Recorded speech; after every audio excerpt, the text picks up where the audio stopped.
Okay, I have the real privilege now of, on our Voice of Business advocacy side, introducing someone very important to the state of South Carolina. Representative W. Bryan White, who's coming up behind me, doesn't need an introduction to most South Carolinians. He has been a force for economic development and a leader in South Carolina's General Assembly for a number of years, and as chairman of the very powerful Ways and Means Committee, which is vital to this state's ability to do business and move forward.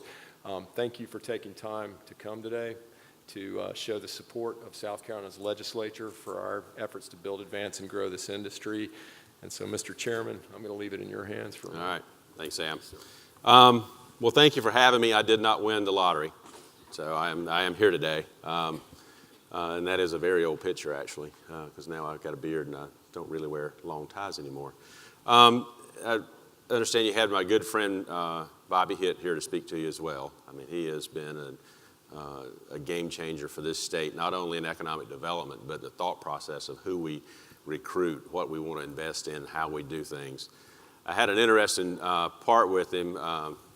I'm from Anderson.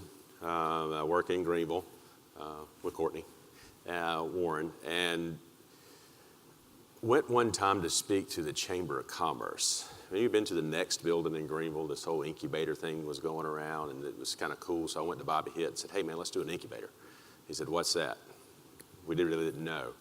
And now we have the Office of Innovation in South Carolina, which is kind of that game changer I think he spoke to you about. He probably told you about the 3 T's, how we've changed our dynamics, our economy's changed, and now we're in SCBIO. Fortunate in Anderson, we landed a very large company that's pretty doggone cool. The story is really cool. I'm sure they'll probably join SCBIO at some point, and that's Arthrex. They make about everything that fixes your joints. They make the machines, they make the tools, they train the doctors, they do everything. We've got that in Anderson. And that's a game changer for our textile area.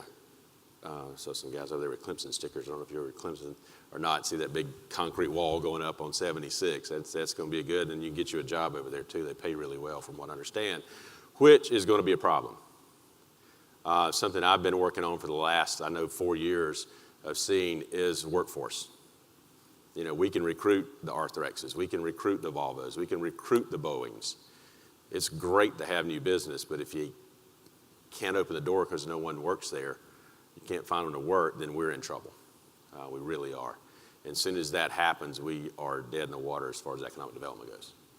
So something that we are doing now, we'll be coming out in the legislatures, we have to think differently with education. We can't keep doing it the same old way. And we've done it forever. I laugh. I said, I got an 8-year-old, I got a 17-year-old, and I got one that just graduated Clemson. So it's kind of interesting to watch just that part. And I'm 51. I graduated from high school in '85. They still do it the same way.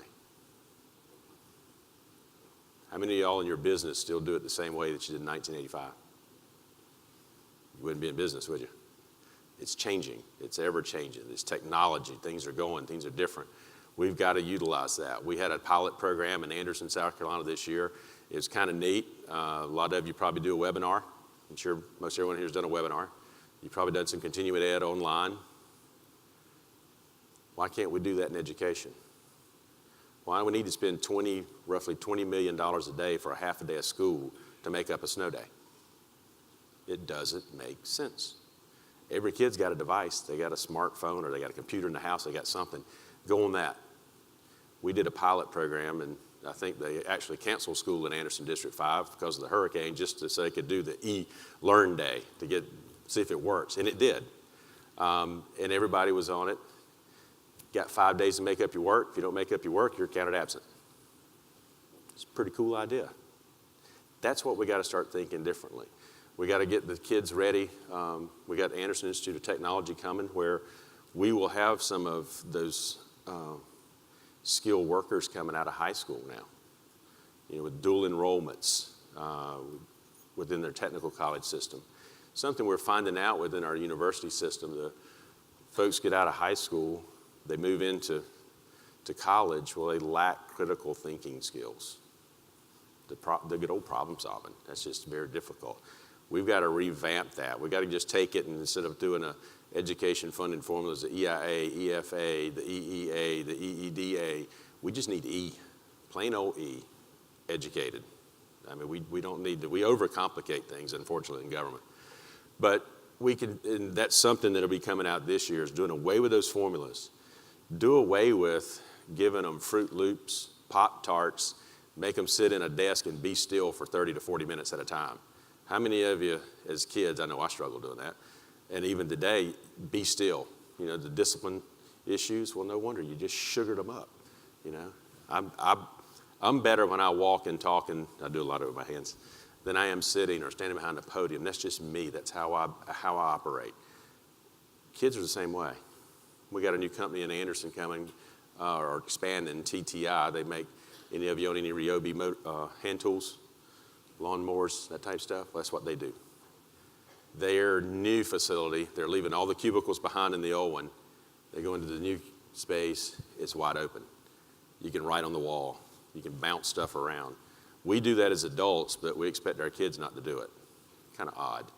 We need to start thinking that way, getting them ready for whenever they come into your plants, into your buildings and your facilities to do research and development. Get those creative juices flowing.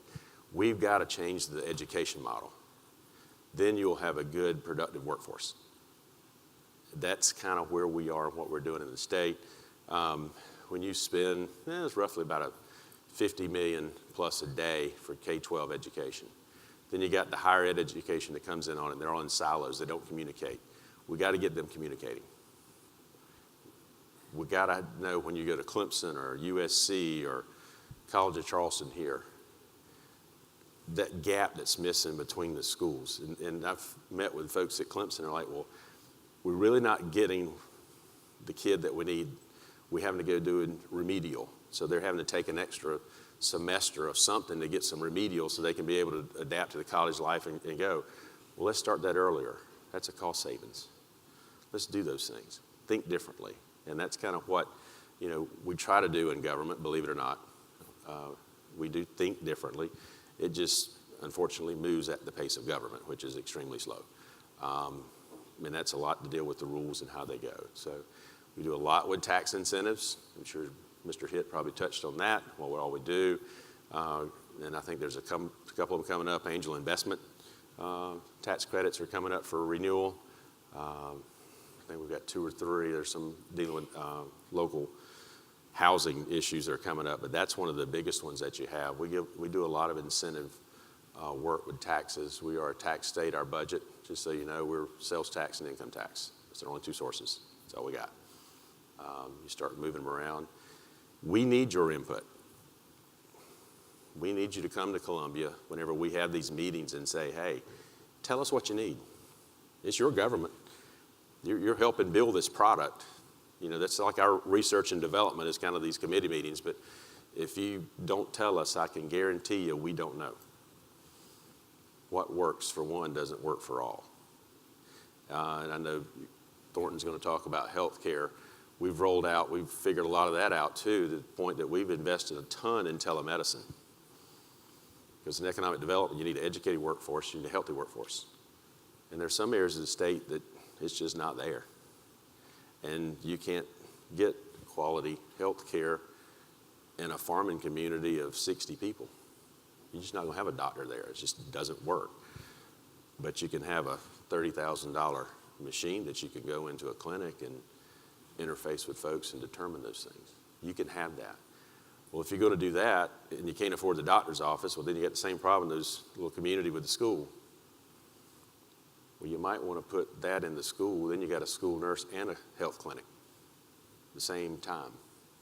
Those are the things that we're trying to work on and trying to do, and we need industry partners. Your government needs industry partners to come in and tell us what works. What are you seeing? Y'all global, you go back and forth. I love how Germany does education. I think it's great. You get to go do apprentice work for a month or 2, or even years. They help train you. You work for them, then they come out. We got an apprentice program in South Carolina. A lot of folks don't know it, but we got one. But it's your money. We're trying to do what's right, but we definitely need your input. I'm no expert. I'm going to tell myself a comprehensive jackleg. Yeah, I do see ways and means. We do start the state's budget. It starts with us because the Constitution says so.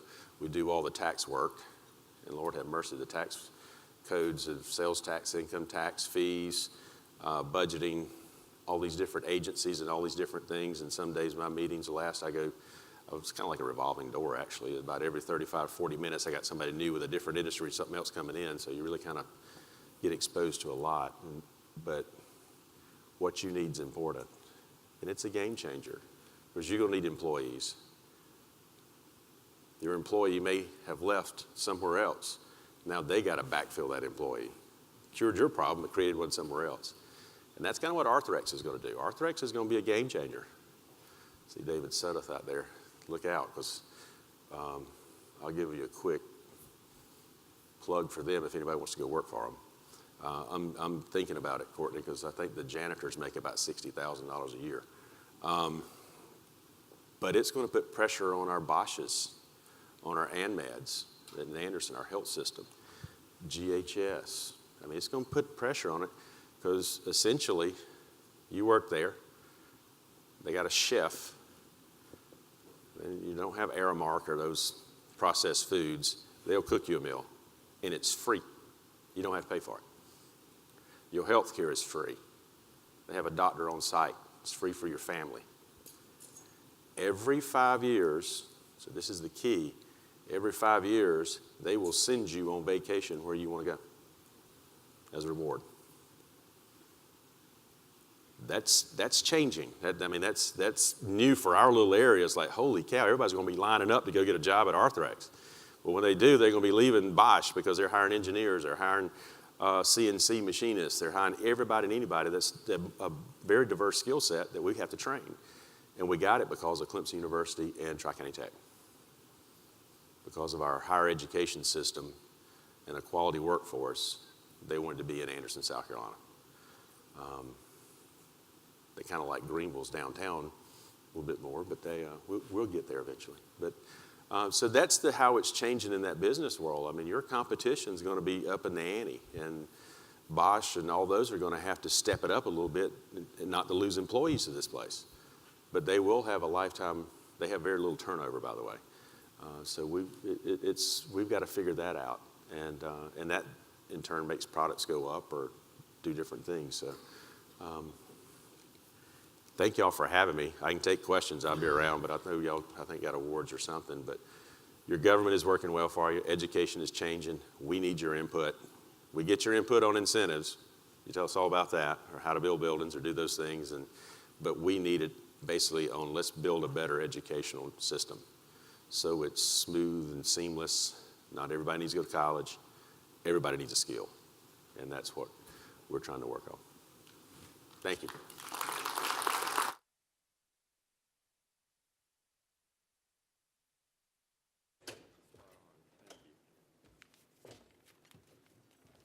Folks, let's give one more hand to Representative White. Those were spot on, incredibly relevant comments, and encouraging to have his leadership in Columbia as we grow this industry. You'll be happy to know this is the last duty I have today and pretty much for the rest of the conference, because you've heard a lot from me today, so thanks for bearing with that. But this last thing is really an honor for me. I have the privilege of presenting the inaugural South Carolina Life Sciences Pinnacle Award for Organizational Contributions and Achievement. And you heard kind of the criteria this morning that our Vice President, Aaron Ford, shared with you. But in my own words, I'll say it's about recognizing a company, a firm, or an institution that has had a seismic impact on South Carolina life sciences, that has truly moved the needle in a demonstrative way, and that through transformational leadership and teamwork has directly contributed to elevating this industry in unprecedented ways. And the truth is this: in this inaugural year, there was only one company that could possibly receive this award for a lot of reasons, even though I think it's going to make the owners of that company uncomfortable. But along with the South Carolina Department of Commerce, who at the public level was a game changer not only for this industry but for this organization, and helped with the reinvention of SCBIO. This private sector company was the other game changer for, I think, elevating the industry and for South Carolina Bio and raising the bar. I have experienced the fact that they have had hundreds of interns work there.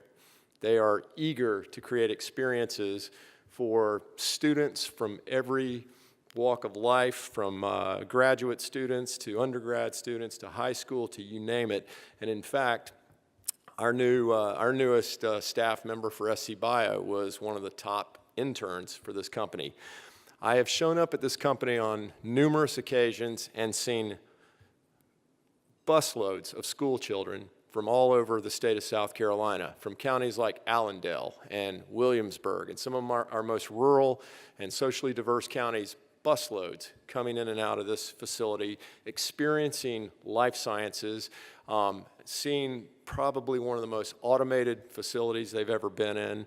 And the campus itself, the investment that's approaching $400 million now in South Carolina over the last 4 years, is something that would rival, it does rival my experiences at being on Amgen's campus in Thousand Oaks, California, or J&J, right in West Columbia, South Carolina, Lexington County.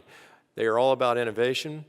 They are open and curious and always seeking what's next. So they knew nothing about this, and let me tell you, it is hard to keep a secret from Lou Kennedy and Bill Kennedy, because these are some very smart people, and they're about 2 steps ahead of me most of the time.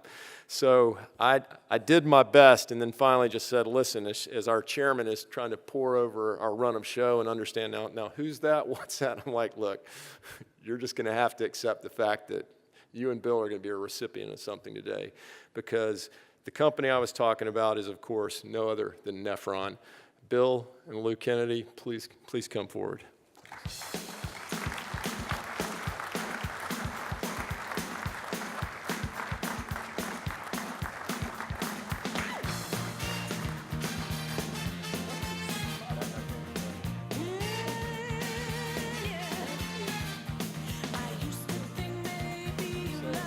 First. Many of you see Lou more often. Bill's a little more behind the scenes. Let me tell you, he is also a force of nature and a guy who's been innovating for a lot of years. I'm going to just thank you. You heard it all there, but thank you for bringing your lives, your careers, and an incredible investment back to your home state of South Carolina, Spartanburg, Lexington County natives, and congratulations on being the first recipient. Please say a few words. I want to thank Sam for that, for everything he's saying. We are happy to be back in South Carolina. We came back about 3 or 4 years ago, and I don't do a lot of the things, a lot of the jobs that my wife does, who's CEO. I tend to follow her around, and she tells me where I need to be and what I need to say, more or less. But we want to thank you for this. And we want to thank you for the award. We certainly appreciate it, and we're happy to be recognized like we were. Thank you. Of all the things I've heard today, there's been a constant theme of workforce development and what we can do to revitalize and change what we're doing with our students. And I think we all agree that we're putting our money where our mouth is. We're happy to come to the State House and discuss it with you. We are entertaining kids as early as kindergarten on up. And I do think you're right. The sooner we start them and their exposure to our companies, the more excited they may become about being future employees. And I've seen it working. And again, I got a little carried away. We did have about 100 interns last summer, but hopefully, we've hired some of them, and it's turned out to be a great thing. And I encourage you to enjoy that program in your own companies. And I'll tell you that we too like what we see from our German equipment vendors, and we've implemented our first apprentice program and are adding more as we speak. So I hope you'll celebrate it, and we thank you, Sam, and everybody for this. Thanks, Aaron. That's very, very nice.